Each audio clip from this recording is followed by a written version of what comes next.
In September 1964, 22-year-old Eleanor Sutherland kissed her two daughters goodbye, Rose, age 3, and Claire, barely 14 months old, and told them she'd be home by dinner.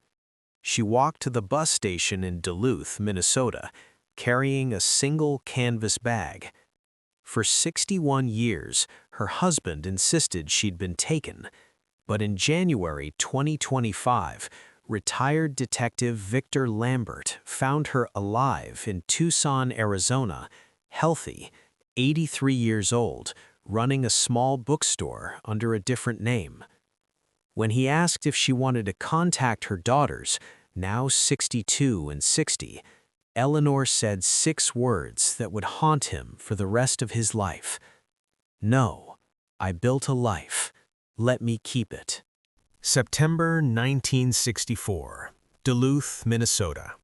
The leaves along Superior Street were just starting to turn, that first hint of gold creeping into the green, the kind of autumn morning that feels like a promise. Eleanor Sutherland lived in a narrow 2-story house on East 4th Street, 3 blocks from the lake. The paint was chipping. The front steps sagged slightly in the middle. But the garden, Eleanor's garden, was immaculate. Rows of chrysanthemums, their bronze and burgundy heads heavy with morning dew. She worked part-time at the Duluth Public Library, mornings only, shelving books mostly, processing returns. The head librarian, Mrs. Dorothy Morgan, would later tell police that Eleanor was the quietest employee she'd ever had. She never talked about herself, Dorothy said. Not once. I worked with her for 2 years, and I couldn't tell you a single thing about her personal life. She'd talk about books, what people were reading, but nothing about home, nothing about herself. Eleanor's neighbor, Joan Campbell, remembered seeing her in the garden that Tuesday morning. She was planting bulbs, Joan said. Tulips, I think, for spring. I waved to her, and she waved back, smiled. I thought, Joan's voice caught, I thought she was planning to be there in the spring to see them bloom. Eleanor had 2 daughters, Rose, age 3, gap-toothed, obsessed with her stuffed rabbit, already reading simple words. Claire, 14 months old, just learning to walk, holding on to furniture, taking those wobbly sideways steps. On the morning of September 15, 1964, Eleanor dressed them both carefully. Rose in her blue corduroy jumper, Claire in the yellow dress with the embroidered collar, the one Eleanor had sewn by hand. She took them to her sister's house. Ruth Fraser lived 6 blocks away. She'd agreed to watch the girls for the day. Eleanor said she was visiting a friend in Cloquet, about 20 miles west. She'd be back by dinner. Ruth remembered Eleanor kneeling down in the hallway, holding Rose's face in her hands. "Be good for Aunt Ruth. I'll see you tonight." Rose nodded solemnly. Eleanor picked up Claire, who was chewing on the ear of a cloth doll. She kissed her forehead, held her for just a moment longer than usual. Then she handed her to Ruth and walked out the door. Ruth stood in the doorway, Claire on her hip, watching Eleanor walk down the street. She didn't look back, Ruth would tell police 3 days later, her voice flat with shock. She always looked back, always waved, but that day she just kept walking. Eleanor went home. She packed a canvas overnight bag, 1 dress, 1 skirt, 2 blouses, underwear, a cardigan, her library card, the book she was reading, The Bell Jar by Sylvia Plath, checked out the previous week. She left her wedding ring on the kitchen counter. At 11:47 a.m., Eleanor Sutherland bought a one-way bus ticket to Minneapolis. She got on the bus, and she kept going. Eleanor's husband, Thomas Sutherland, came home from his shift at the steel plant at 6:15 p.m. The house was empty. No dinner on the stove, no note, no sign of Eleanor or the girls. Thomas wasn't worried, not yet. He assumed Eleanor had stayed late at Ruth's. Maybe the girls were being fussy. Maybe Ruth had convinced her to stay for dinner. He made himself a sandwich, turned on the television. By 8 p.m., he was annoyed. By 9 p.m., he called Ruth. Ruth answered on the second ring. "Tom, what's wrong?" "Where's Eleanor?" Thomas said. "She was supposed to be home hours ago." Silence. "Tom," Ruth said slowly, "Eleanor dropped the girls off this morning. She said she was visiting a friend in Cloquet. She was supposed to pick them up by 5. She never came back." Thomas felt something cold slide down his spine. "What friend?" he said. "Eleanor doesn't have friends in Cloquet." "She said—" Ruth's voice was rising now, panic creeping in. "She said Margaret something. I don't remember. She said she'd met her at the library. I didn't think— Tom, where is she?" Thomas hung up. He stood in the kitchen. The wedding ring on the counter caught the light. He stared at it for a long time. Then he called the police. The Duluth Police Department opened a missing persons case on September 16, 1964. Detective Alan Walker was assigned to lead the investigation. He interviewed Thomas first. Thomas sat in the kitchen, hands folded on the table, calm, almost too calm. "When did you last see your wife?" Walker asked. "Yesterday morning, before I left for work, around 6:30. "How did she seem?" "Normal. Quiet. Eleanor's always quiet." "Any arguments, problems at home?" "No," Thomas said. "Everything was fine." Walker made a note. Everything was fine. He'd heard that phrase before. It was rarely true.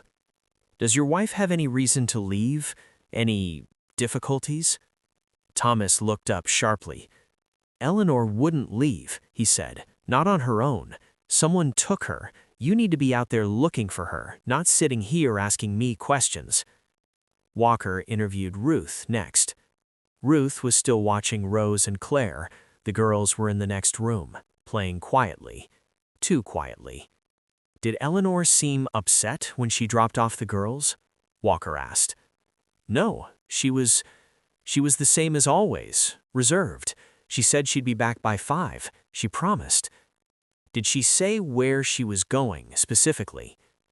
"Cloquet, to visit a friend named Margaret." "Last name?" "She didn't say. I assumed—" Ruth's voice broke. "I assumed Eleanor knew what she was doing. I didn't ask. Why didn't I ask?" Walker checked with the library. Dorothy Morgan confirmed Eleanor had been at work that morning, 8 a.m. to noon. Nothing unusual. "Did she mention going anywhere after work?" "No, she just said she'd see me Thursday. That was her next shift." Walker pulled Eleanor's time card.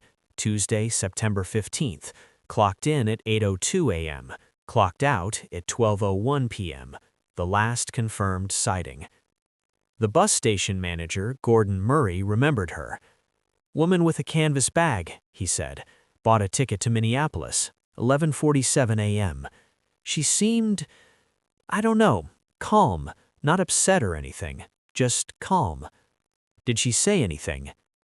"Asked what time the bus left. I told her noon. She thanked me, got on the bus." "Did she seem like she was running from something?" Gordon thought about it. "No," he said. "She seemed like she was running to something." By the end of the first week, the Duluth police had checked all hospitals within 200 miles, no Jane Does matching Eleanor's description, contacted police departments in Minneapolis, St. Paul, and Cloquet, no reports, searched the woods near the last bus stop in Cloquet, nothing.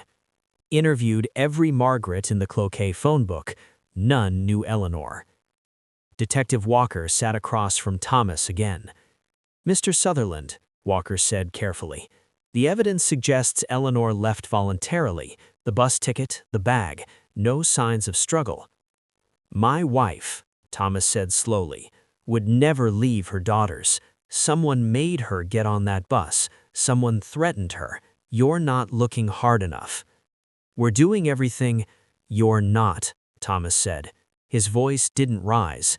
That was somehow worse. "You think she ran away. You're wrong. Eleanor didn't run. Someone took her, and you're wasting time. Walker made a note. Husband insists abduction. No evidence supports it. The case went cold within 3 months. Rose and Claire Sutherland grew up without a mother. Thomas raised them alone. He never remarried, never dated.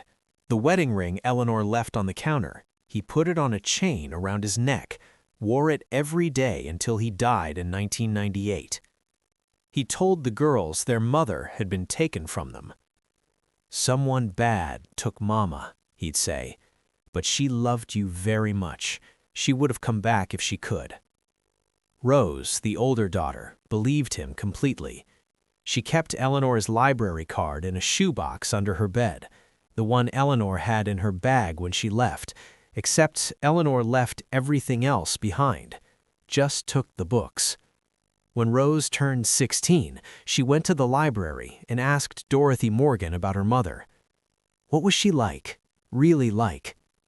Dorothy considered the question carefully.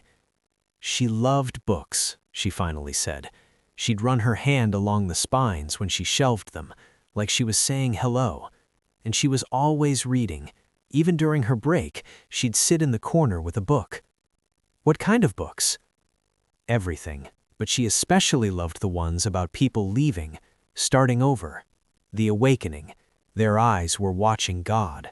Stories about women who left the lives they were supposed to have." Rose felt something twist in her chest. Did she ever talk about wanting to leave? Dorothy was quiet for a long moment. "No," she said, "but maybe she didn't need to talk about it. Maybe she was reading about it instead." Claire, the younger daughter, didn't remember Eleanor at all. She was 14 months old when Eleanor left. No memories, just stories Thomas told her, stories Rose repeated. The mother she never knew became a ghost story. When Claire was 12, she found a photograph in Thomas's dresser drawer. Eleanor at age 20, standing in a garden, not smiling. Eleanor rarely smiled in photos, but peaceful, content. Claire studied the photo for hours. She tried to feel something, connection, recognition, loss. Nothing, just a stranger in a garden. "I don't miss her," Claire told Rose once when they were teenagers. "I can't miss someone I never knew." Rose stared at her. "How can you say that?" "Because it's true. You remember her. I don't. She's not my mother. She's just an idea, a story." They fought about it for years. Rose became obsessed with finding Eleanor. She spent her 20s and 30s writing letters to police departments, hiring private investigators, joining missing persons support groups. Every lead was the same: dead ends, cold trails. In 1989, she hired a PI named Harold Nash, who specialized in cold cases. Harold worked the case for 6 months. He found Eleanor's bus ticket purchase, confirmed. Security footage from 1964, grainy, nearly unwatchable, showing a woman matching Eleanor's description boarding a bus to Minneapolis. No trail after that. No credit card purchases. No medical records, no tax returns, nothing. "She didn't want to be found," Harold told Rose. "She changed her name, started over. Unless she makes a mistake, we'll never find her." "Then I'll wait for the mistake," Rose said. Claire thought Rose was destroying her life. "She left us," Claire said in 1995, during one of their worst arguments. "She chose to leave. Why are you chasing someone who doesn't want to be caught?" "Because she's our mother. She was a woman who gave birth to us. That's not the same thing." Rose didn't speak to Claire for 3 years after that. By 2020, Rose was 59 years old. She'd been searching for Eleanor for 47 years. She kept a journal of every lead, every dead end, every moment she thought, maybe this time. The last entry, dated November 2020, "Claire called. She wants me to stop. She says I'm chasing a ghost.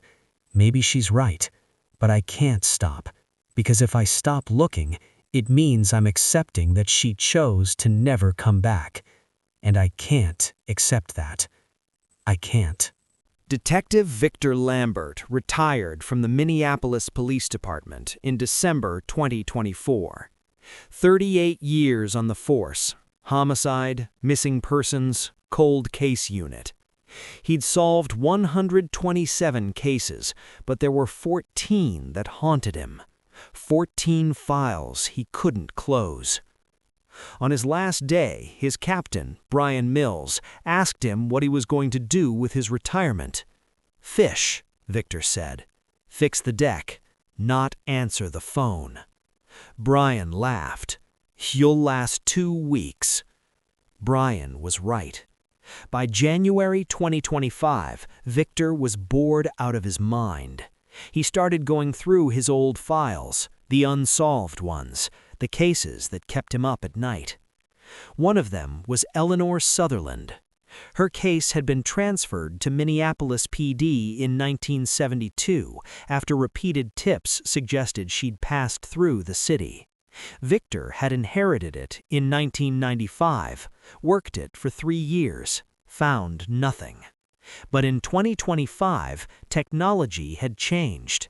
Victor had access to databases that didn't exist in the 1990s, facial recognition software, cross-referenced Social Security records, national death indices. He started with the basics.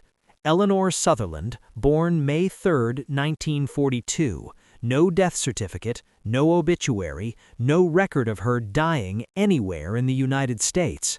That meant she was either living under her maiden name, living under a completely new identity, or dead somewhere that never filed the paperwork. Victor searched for Eleanor Fraser, her maiden name. Nothing. Then he tried something different.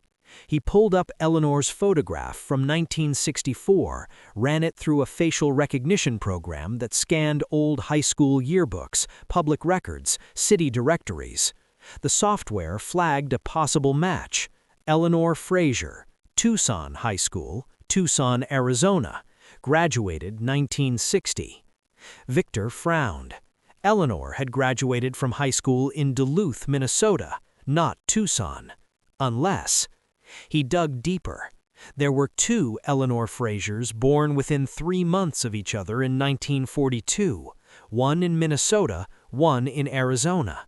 The Arizona Eleanor Fraser had died in a car accident in December 1963. Victor felt his pulse quicken. He checked the death certificate. December 1963, 9 months before Eleanor Sutherland disappeared. He cross-referenced Social Security records. Eleanor Fraser, Arizona. Social Security number issued 1960. Activity stops December 1963. Death. Then, activity resumes January 1965. Someone was using a dead woman's Social Security number. Victor made a phone call. The Tucson Police Department connected him to a detective named Isaac Robertson. "I need your help tracking someone. I think she's been living in your city for 60 years under a stolen identity." Isaac was quiet for a moment. That's a hell of an opening line. Victor sent him everything: the photograph, the Social Security number, the timeline. Isaac called back 3 days later. "Found her," he said. "Eleanor Fraser, lives on East Elm Street, runs a used bookstore called Second Chapter. She's 83 years old, no criminal record, pays her taxes, model citizen." Victor closed his eyes. Is it her? "Can't say for certain without a positive ID, but I showed her photo to a couple people who know her. They said it looks like Eleanor, just 60 years older, same bone structure, same eyes." "What do I do?" Victor asked. "Legally, she hasn't committed a crime. Identity theft, maybe, but the statute of limitations." "Call her," Isaac said. "See what she says." Victor sat at his kitchen table for 2 hours, staring at the phone number Isaac had given him. Finally, he dialed. The phone rang 3 times. A woman answered. "Hello?" Victor's breath caught. The voice was older, thinner, but he recognized something in it, a cadence, a softness. "Is this Eleanor Fraser?" he asked. Long pause. "Who's asking?" "My name is Victor Lambert. I'm a retired detective from Minneapolis Police Department. I've been working a cold case, a woman who went missing in 1964, Eleanor Sutherland. I believe you knew her." Silence. Then quietly, "I didn't know her. I was her." Victor's hand tightened on the phone. "Your daughters have been looking for you," he said, "for 61 years." Another long pause. "I know." The conversation lasted an hour and 47 minutes. Victor recorded it, with Eleanor's permission. He would listen to it dozens of times afterward, trying to understand, trying to reconcile the woman on the phone with the woman who left 2 babies behind. This is what she told him. "I married Thomas when I was 19. My parents thought he was a good man, steady job, didn't drink, went to church. They pushed me toward him, and I thought that's what you were supposed to do. Get married, have children, make a home. The first time he hit me was 3 months after the wedding. I burned dinner. He grabbed my arm so hard I had bruises for 2 weeks. He apologized, cried, said he'd had a bad day at work, said it would never happen again. It happened again, and again, and again. By the time Rose was born, I'd stopped counting. I wanted to leave. God, I wanted to leave, but where would I go? My parents were dead. Ruth was married to a man who thought women should obey their husbands. I had no money, no education past high school. 2 babies. Thomas used to say, 'Where would you go, Eleanor? Who would take you? Who would want you?' And I believed him. Then one day, September 14th, 1964, I was shelving books at the library. I picked up a book someone had returned, The Feminine Mystique. I'd never heard of it. I read it during my lunch break. One line stayed with me. We can no longer ignore that voice within women that says, 'I want something more than my husband and my children and my home.' I went home that night, and Thomas was in one of his moods, angry about something at work. He shoved me against the counter, hard enough that I cracked a rib. I lay in bed that night, listening to him snore, feeling the pain in my side with every breath. And I thought, I want something more. The next morning, I took the girls to Ruth's. I went home, I packed a bag, and I left. I didn't plan it, not really. I just knew that if I stayed one more day, I'd never leave. The girls would get older, it would get harder, and I'd die in that house. Maybe not literally, but the person I was, the person I could have been, she'd die. Victor interrupted. "You left your children with an abusive man." Eleanor's voice broke. "I did. You could have taken them with you." "With what money?" Eleanor said. "With what plan? I had $87. That's it. I couldn't feed myself and 2 babies. I couldn't keep them safe. You could have told someone, your sister, the police." "And say what?" Eleanor's voice rose. "My husband hits me, please help? In 1964? They would have told me to be a better wife, to pray harder, to try harder. They would have sent me back to him." Victor was silent. Eleanor continued, quieter now. I told myself that the girls would be better off without me. Thomas would blame me for everything, but at least with me gone, he'd have no reason to be angry. He'd focus on the girls, take care of them. They'd grow up safe. I was wrong about that. I know I was wrong, but I didn't know it then. You never called them, Victor said. Not once in 61 years. No. Why? Because, Eleanor said, and her voice was steady now, certain. If I'd called, I would have gone back. And if I went back, I'd die there.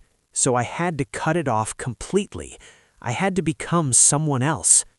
And did you become someone else? Yes. Eleanor Sutherland died on that bus. I became Eleanor Fraser. I moved to Tucson. I got a job at a bookstore. I worked my way up, eventually bought the place. I met someone, a kind man. We got married. We had a daughter. Victor felt something cold settle in his chest. You had another child? Yes. Her name is Sophie. She's 57 now. Does she know? No. She knows I came from Minnesota. She knows I left a difficult marriage. She doesn't know about Rose and Claire. You built a whole new family. I built a life, Eleanor said. The life I should have had. The life I deserved. Victor didn't know what to say to that. Finally, he asked the question that had been sitting heavy in his chest since the beginning of the conversation. Do you want to see them, your daughters from Minnesota? Long silence. Then, no. They've been looking for you for 61 years. I know. Rose has spent her entire adult life searching for you. I know. And you don't want to see her? Detective Lambert, Eleanor said, and her voice was gentle now, almost kind. I left that life behind. I'm not that woman anymore. Rose and Claire, they're looking for someone who doesn't exist. I can't give them what they want. I can't be the mother they needed 60 years ago. It's too late. They deserve closure. Maybe, Eleanor said, but I deserve peace, and I finally found it. Please, let me keep it. Victor hung up the phone. He sat at his kitchen table for a long time, staring at nothing. Then, he called Rose Sutherland. Rose answered on the first ring. She always did, in case it was news about Eleanor. Hello? Mrs. Rose Sutherland? Yes?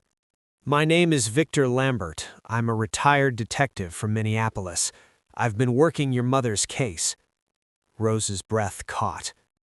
Did you find her? Yes. Silence. Then, in a voice so small it barely registered. Is she alive? Yes. Rose made a sound, half gasp, half sob. Where? Where is she? Victor closed his eyes. I can't tell you that. What? Your mother doesn't want to be found. I don't understand. Rose, Victor said carefully, your mother left voluntarily.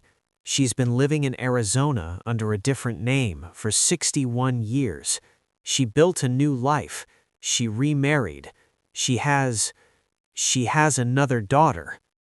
The silence on the other end was absolute.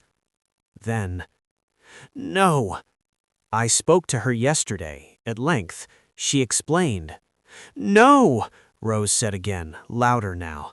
That can't be. She left because your father was abusive. She had no money, no support. She felt she had no choice. Then why didn't she come back? Rose's voice was rising now, breaking. Once she was safe, once she had money, why didn't she come back for us? Victor didn't have an answer. Rose was crying now. I need to see her. I need to. Please, just tell me where she is. I'll go there. She doesn't want contact. I don't care what she wants. Rose's voice cracked. I've spent 61 years looking for her. I've spent my entire life. She stopped, took a breath. I deserve to see her, just once, please. Victor was quiet for a long moment. I can pass along a letter, he finally said, if you write to her. I can give it to her, but I can't promise she'll respond. Fine, yes, I'll write it today. Rose. What? She might not answer. She will, Rose said. She has to. Rose wrote the letter that night. She sat at her kitchen table, a blank piece of paper in front of her, and realized she had no idea what to say. How do you write to a mother who abandoned you? How do you put 61 years of pain into words? She started 7 times, crossed out every line. Finally, she wrote, Dear Mom, I don't know what to call you. Mom feels wrong. Eleanor feels worse. So I'll just write and hope you read this. I've been looking for you my whole life. I need you to know that. Not a day went by that I didn't think about you. Wonder where you were. Wonder if you were okay. Dad told us someone took you, that you'd come back if you could. I believed him. I believed you loved us. Now I know the truth. You left. You chose to leave. You chose to stay gone. I need to understand why. Not the reasons. Detective Lambert told me the reasons. I need to understand how you could do it, how you could walk away from us and never look back. I have a daughter. She's 33 now, and I cannot imagine, I cannot conceive of a circumstance where I would leave her and never call, never write, never let her know I was okay. But I also know I've spent 61 years being angry at someone I don't remember. The mother I'd been searching for is an idea, a ghost. So I'm asking, can I meet you just once? I don't want anything from you. I don't want explanations or apologies. I just want to see you, to know you're real. I forgive you. I don't know if that matters, but I need you to know. I forgive you. Please. Rose folded the letter, sealed it, handed it to Victor the next day. Victor drove to Tucson. He parked outside Second Chapter Books, a small storefront wedged between a coffee shop and a vintage clothing store. The window display was carefully arranged, paperbacks stacked in pyramids, handwritten staff recommendations on note cards. Victor pushed open the door. A bell chimed. The woman behind the counter looked up. She was 83 years old, white hair pulled back in a bun, reading glasses on a chain around her neck. She wore a cardigan, deep green, and a long skirt. She looked at Victor. He looked at her.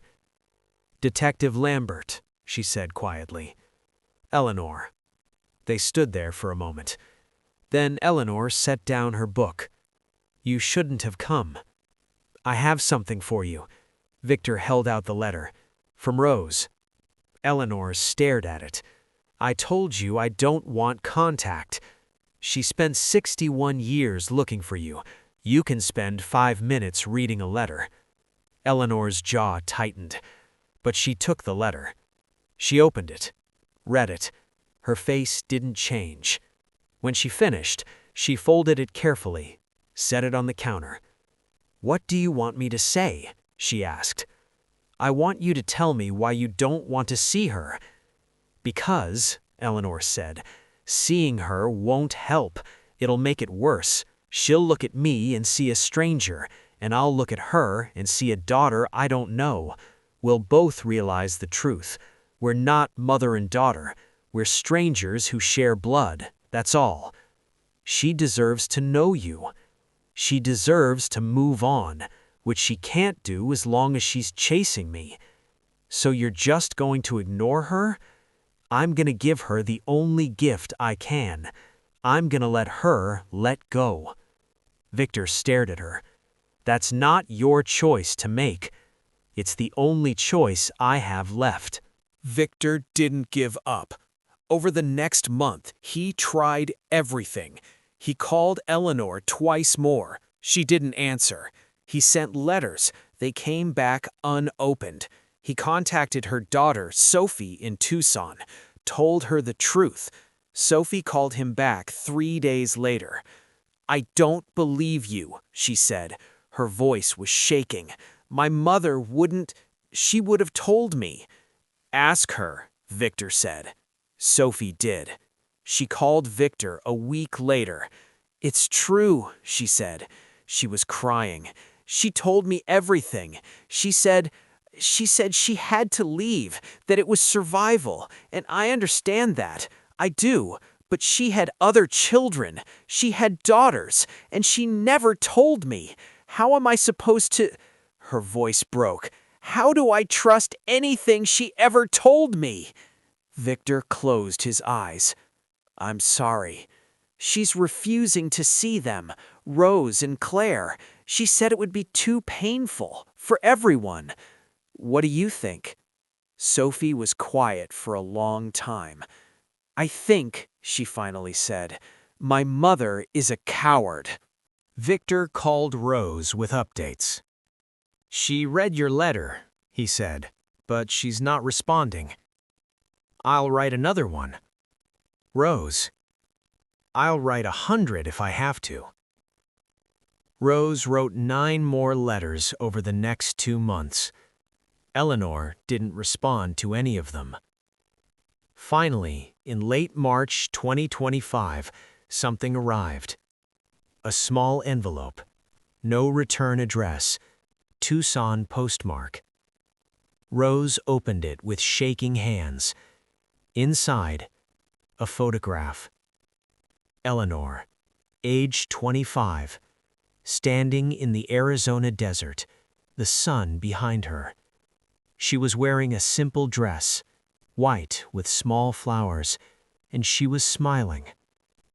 Not a big smile, just a small, private curve of the lips. The smile of someone who'd found something they'd been looking for. No note, no explanation, no return address, just the photograph. Rose stared at it. The woman in the photo looked like her mother, same bone structure, same eyes, but she was a stranger. Rose had spent 61 years imagining Eleanor sad, trapped, desperate, waiting to be rescued. But the woman in this photo wasn't any of those things. She was happy. Rose called Claire. They hadn't spoken in 6 months. Another argument, another impasse. Claire answered on the 4th ring. "Claire?" "She's alive." Silence. "What?" "Mom, Eleanor, she's alive. She's been in Arizona this whole time." Claire didn't say anything for a long moment. Then, "Does she want to see us?" "No." More silence. "Okay," Claire said. "Okay? That's all you have to say?" "What do you want me to say?" Claire asked. "I told you 30 years ago. She left because she wanted to. She doesn't want to be found because she doesn't want us. This isn't news, Rose. This is just confirmation." "How can you be so calm about this?" "Because," Claire said quietly, "I stopped mourning her a long time ago. You're the one who kept hoping." Rose felt something crack open in her chest. "She sent me a photo of herself. She's smiling." Claire was quiet. "Do you want me to come over?" she finally asked. "No, Rose looked at the photo again. "I just wanted you to know. I found her after 61 years. I finally found her. And she's a stranger. She's just a stranger who looks like the woman I remember." "Then maybe," Claire said gently, "it's time to stop looking." Rose sat at her kitchen table for hours after that call, staring at the photograph. She'd spent her entire life chasing a ghost, and now she'd found her, But finding her didn't bring Eleanor back. It just proved she'd never wanted to come back. Rose thought about all the years, all the private investigators, all the letters to police departments, all the nights she'd lain awake wondering where Eleanor was, if she was okay, if she ever thought about them. And Eleanor had been fine, more than fine. She'd been happy. She'd built a new life, had a new daughter, owned a bookstore, the kind of quiet, peaceful life Eleanor had always wanted. She'd gotten everything she'd left to find, and she'd done it by erasing Rose and Claire completely. Rose looked at the photo one more time, then she put it back in the envelope. She walked to her bedroom, opened the closet, pulled down the box she'd kept for 61 years. Eleanor's library card, the letters from private investigators, the journal where she'd tracked every lead. She set the photograph on top. Then she closed the box, and she put it in the attic. 3 months later, Rose called Victor. "I wanted to thank you." "For what?" "For finding her, for giving me the truth." "I'm not sure the truth was a gift," said Victor quietly. "It was," said Rose, "because now I can stop looking." She paused. "I kept thinking, for 61 years, that if I found her, everything would make sense. I'd understand why she left, and understanding would make it hurt less." "Does it?" "No," said Rose. "It hurts more, because now I know she chose this. She chose to stay gone. She chose a life that didn't include us. And there's no villain in this story, no one to blame except her. And that's—" her voice caught. "That's harder than thinking she was taken." Victor didn't say anything.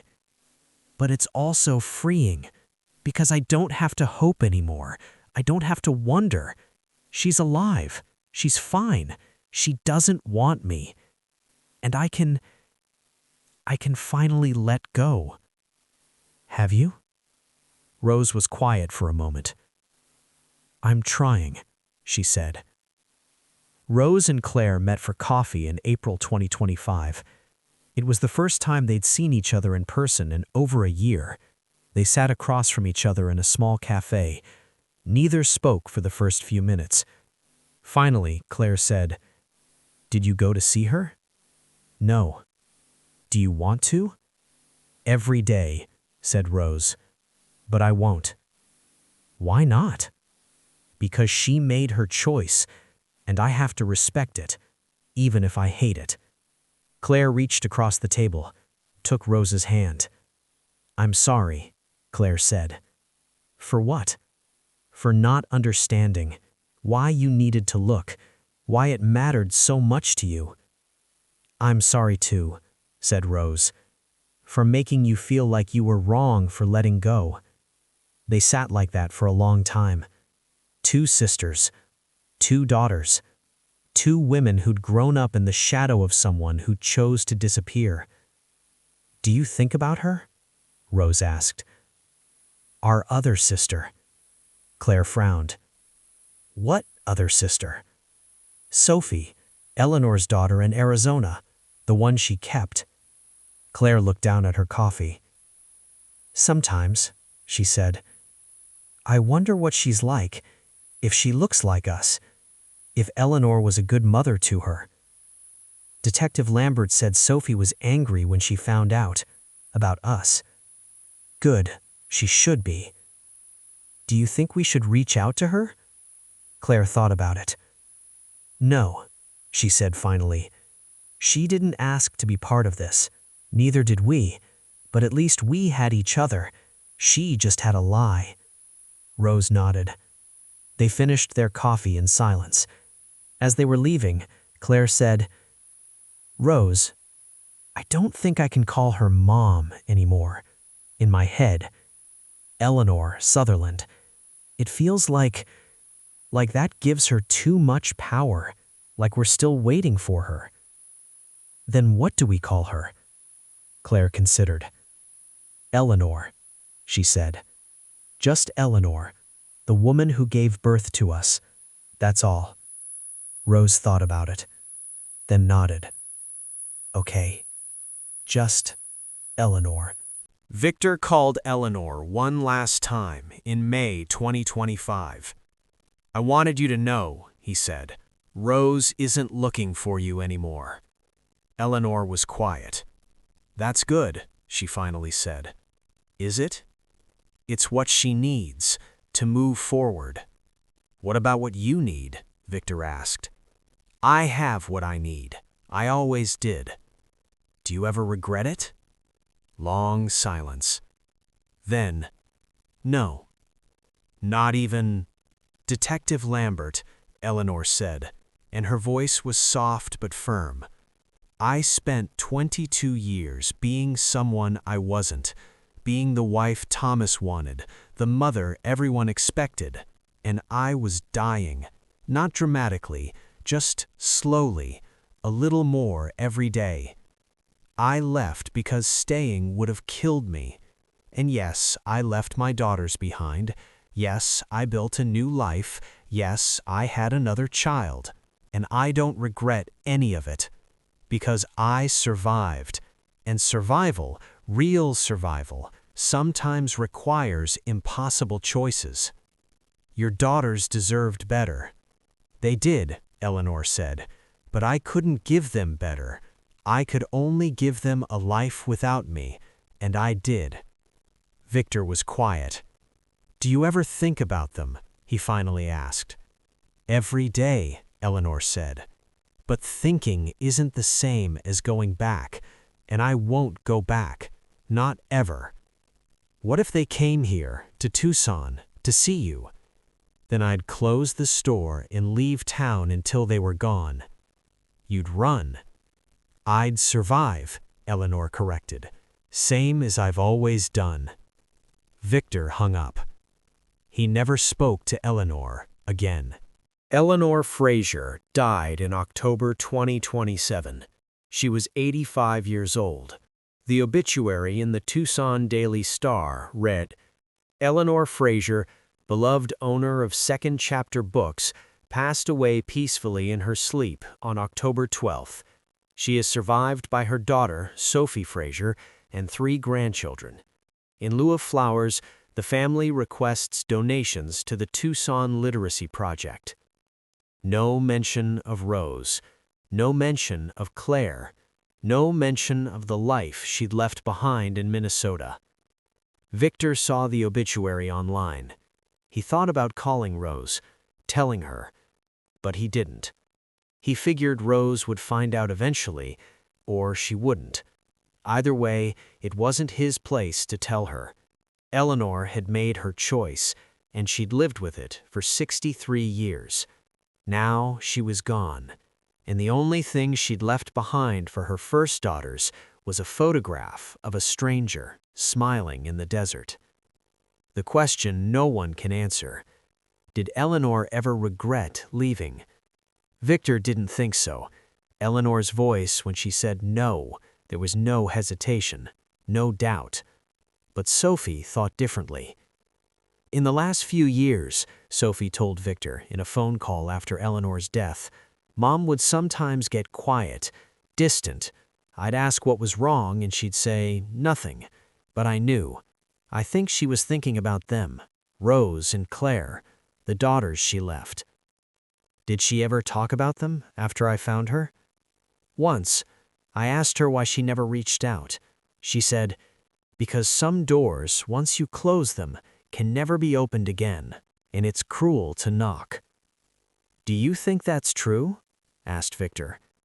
"I think it's what she told herself so she could sleep at night." Rose never found out Eleanor died. She'd stopped searching, stopped checking missing persons databases, stopped Googling Eleanor Fraser in Tucson. She'd let go, or at least, she was trying to. In 2029, Rose's daughter asked her about Eleanor. "Did you ever find her, your mom?" "Yes." "And?" Rose looked at her daughter, thought about what to say. "She was alive, healthy. She'd built a life."